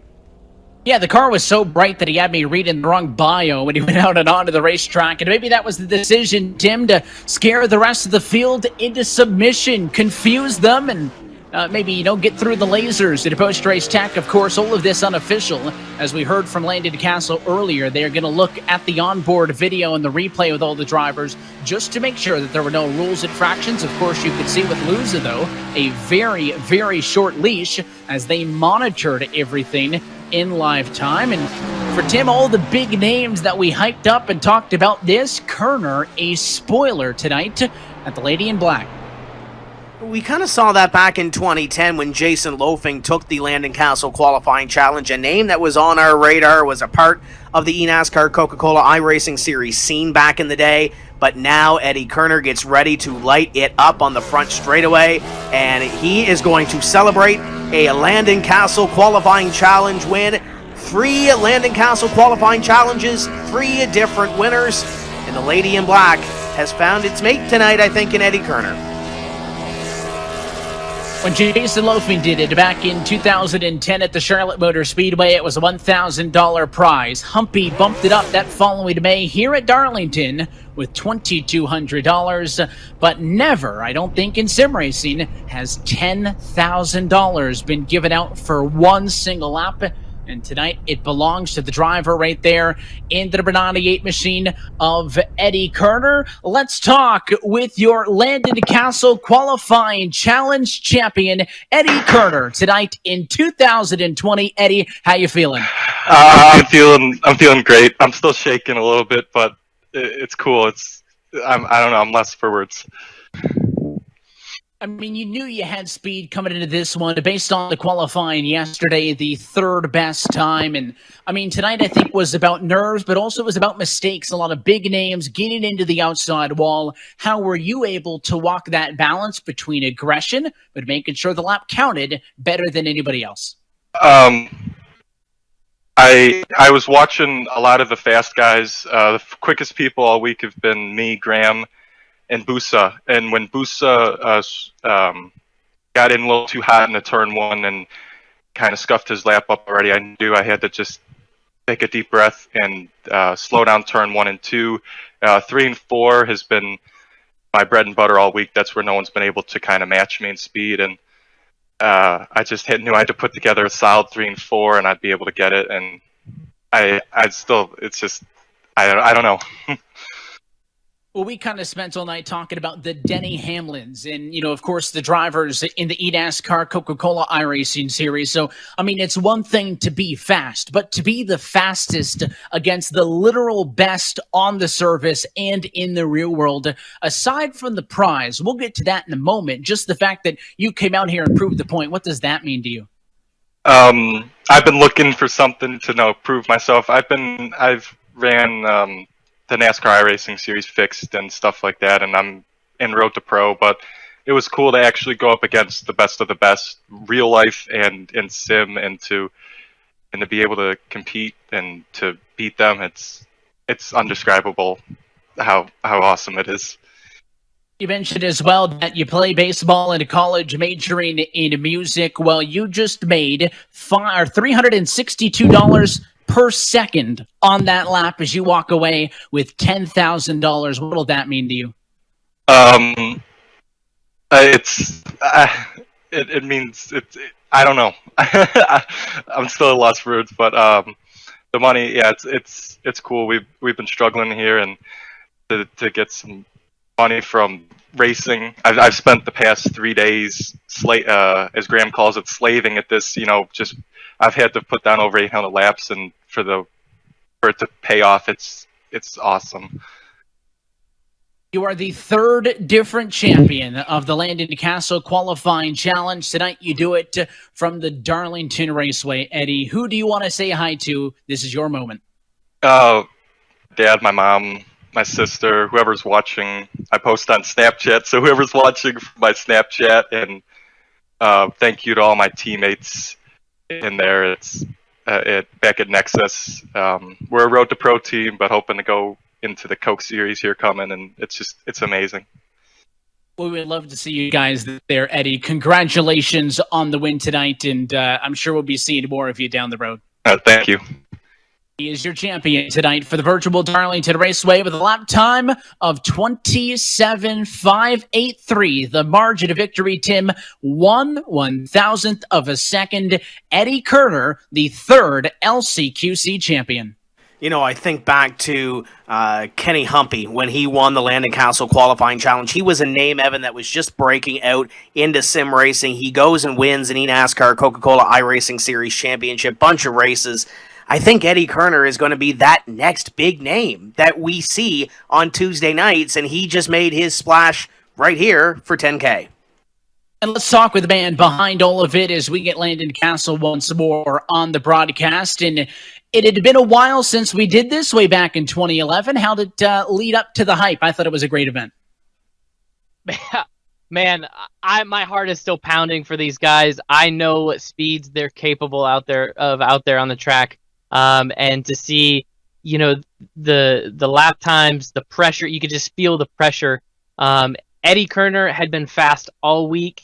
He was fast when there were tricks off pit road. He was fast by himself. He was fast drafting. He just was always fast and reliable. We knew he'd be a threat. And to see him put that lap up against all these pros was incredible. Yeah, that's what we talked with him about, the fact that he was going head-to-head with real-life pros, with sim racing pros, and kind of obviously try to make his steps forward in a racing and sim racing career. What a cool moment for him, but I mean, as well for you to put this event back on, and everybody obviously received it so well, and it was great to have it back here at Darlington from the kind of race control perspective. Your final thoughts on this, and as well, I'm sure you have a bunch of people you need to thank for helping out. Yeah, I mean, final thoughts, man. I'm so thankful for everybody that helped me put this on. Honestly, Joshua Mendoza behind the scenes has been, by my side for the last week, 12 hours a day. He's in Spain right now with his family quarantined, and he's been spending all day, every day on iRacing. So I know it's almost 11 o'clock here on the East Coast. He's in Spain. He was our race control. He's put in all these hours. I got to thank Blue Emu. I got to thank Select Blinds for coming on board and putting up the purse for this event. I mean, this is just incredible to see what everybody, has come together to make happen. Those sponsors that put up this event and help me, give back to this community. That's what I wanted to do. I feel like it's a great way to cap off this sort of iRacing NASCAR quarantine, because we go real racing on Sunday in Darlington.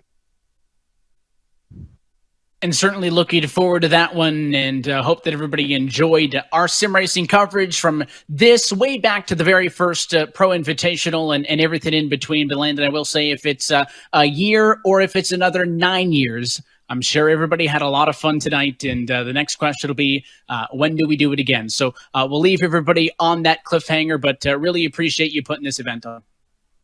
Thank you very much.